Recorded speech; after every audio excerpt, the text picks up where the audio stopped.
and I appreciate the opportunity to be here. The oft-repeated phrase that politics is local is certainly true in a school board race, but I'd like to add just a little bit of a twist to that. I would suggest that when it comes to school, we're really talking about all of local politics. Everything that happens in a community is really affected by the quality of the schools. As I visited with folks at the farmers market here in Hillsboro over the weekend, and as I knocked on doors in all types of neighborhoods, one theme became abundantly clear. Our public schools are at the core of our community, and they affect all aspects of our community life. When Paula, who's here with me today, and I moved out to Shoals about 26 years ago now, it was primarily to enhance the education and growth of our children. We really relished in the sense of community that Groner provided. And as the school board chair there, I learned just how important the culture of a community can be. It really is the core, again, of that successful and safe education of children that we're all looking for. It's all about community. When problems arose, we could give them our immediate attention. Our homes and our businesses were naturally open and available to the entire community, including the schools. When even back then we saw a large influx of Hispanic students, we quickly realized that many of them coming out of a system where math was much better taught than what we were experiencing, and they didn't speak a lot of English. We had the Hispanic kids teaching our kids math and our kids teaching the Hispanic kids English, and it was working really great. When the state-required consolidation came along in the mid-90s, a larger school district made it somewhat more difficult to experience that sense of community. I, for one, lamented that, and still do to a point.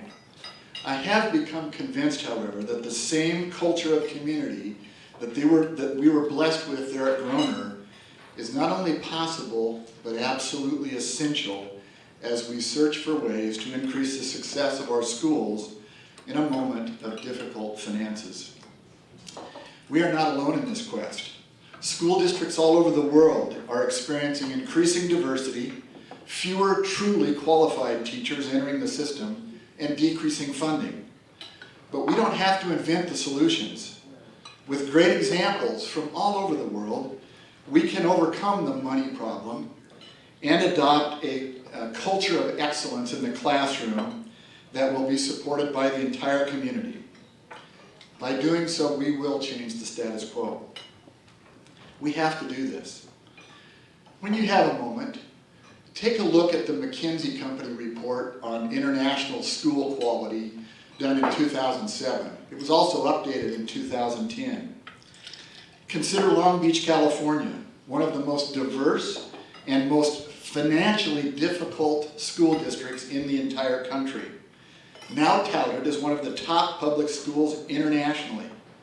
They turned their system around in a few short years by simply focusing all of their attention on the quality of the classroom experience and the commitment of those who had a direct and, of course, a lasting impact on our children.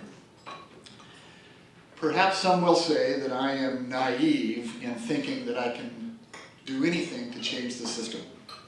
It is true that if elected, I would be one of 7, and it would be naive to think that I could simply yell and pout and just magically change things. It is, of course, much more complex than that. However, unless we engage one another and make the commitment, failing to plan is, in this case, absolutely planning to fail. I am prepared to make a difference. I've spent a career persuading, collaborating, and providing leadership for growing enterprises.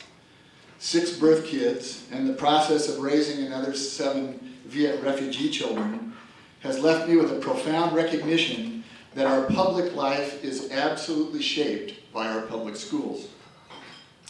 Now, over 70% of Hillsboro's citizens don't have children in our public schools. Many, because they don't have children, but many, even though they have children, don't have them in our schools. They've chosen to educate them elsewhere. As I knocked on doors over the weekend, I came across Rabbi Rifkin of the Hillsboro Jewish Center. He and I chatted for a moment about the importance of the entire community that is reflected in our public schools. He lamented the pressure being felt by many in the Jewish community who are coming for our high-tech jobs in Beaverton, who are coming for our high-tech jobs to locate in Beaverton or somewhere other than Hillsboro simply because of the schools. Ladies and gentlemen, we can do better. We have to do better. I want to join with all of the Hillsboro community to make this a reality. Thank you very much.